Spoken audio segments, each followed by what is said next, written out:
A South Korean soldier walks past a television showing U.S. President Donald Trump and North Korean leader Kim Jong Un at a railway station in Seoul on March 9. Jung Yeon-je, AFP, Getty Images. If you are a North Korea expert, your head is spinning these days. News that U.S. President Donald Trump had agreed to a risk-fraught summit with North Korean leader Kim Jong Un took everyone by surprise. The announcement this week that CIA Director and Secretary of State nominee Mike Pompeo had visited Pyongyang and met with Kim gave already busy brains another turn, although the news is more reassuring than not. Using diplomacy, backed by sanctions and strong alliances, to stop and roll back North Korea's nuclear weapons and ballistic missile programs has been the goal of multiple Republican and Democratic administrations.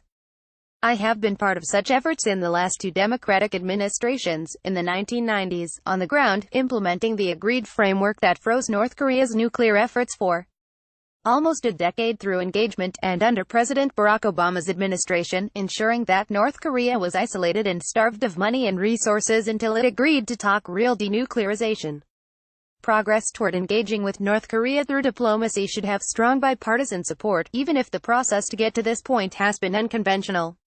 The risks for a Trump-Kim summit remain high, and Trump's notorious inconsistency and irritability cannot be dismissed.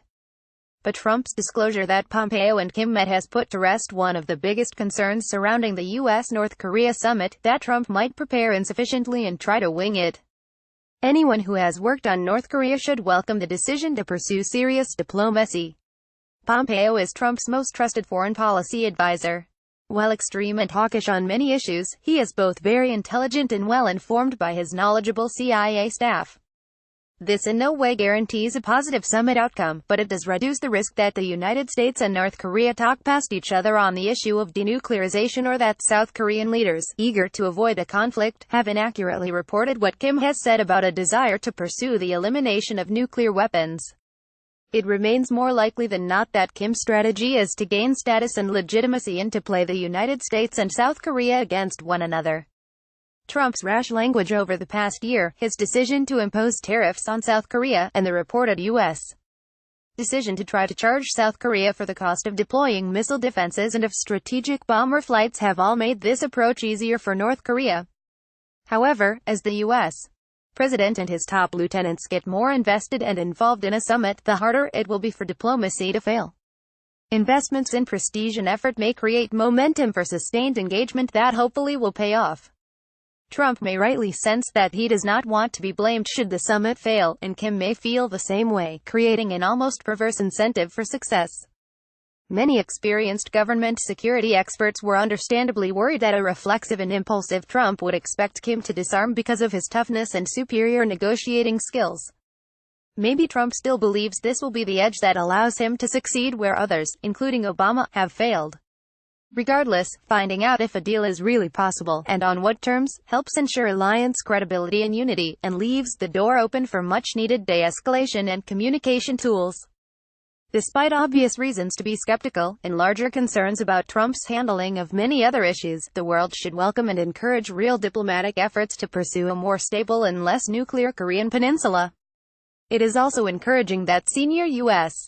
officials are working on the details, since the mechanics of verifying a deal that locks in the current freeze, caps North Korea's nuclear and missile complex, and then eventually eliminates it would take many months to negotiate and years to implement, even under an intrusive and constructive set of agreements.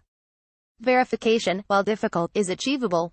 Just as the United States established the access and terms needed to verify the Iran nuclear deal and the New START agreement with Russia, the technological and verification aspects of an accord can fall into place if a political deal is struck.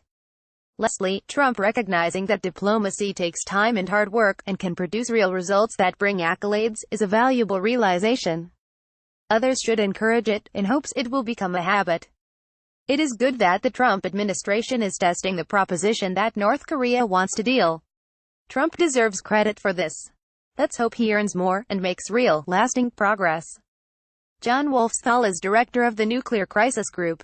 He was President Barack Obama's special assistant and senior director at the National Security Council for Arms Control and Non-Proliferation.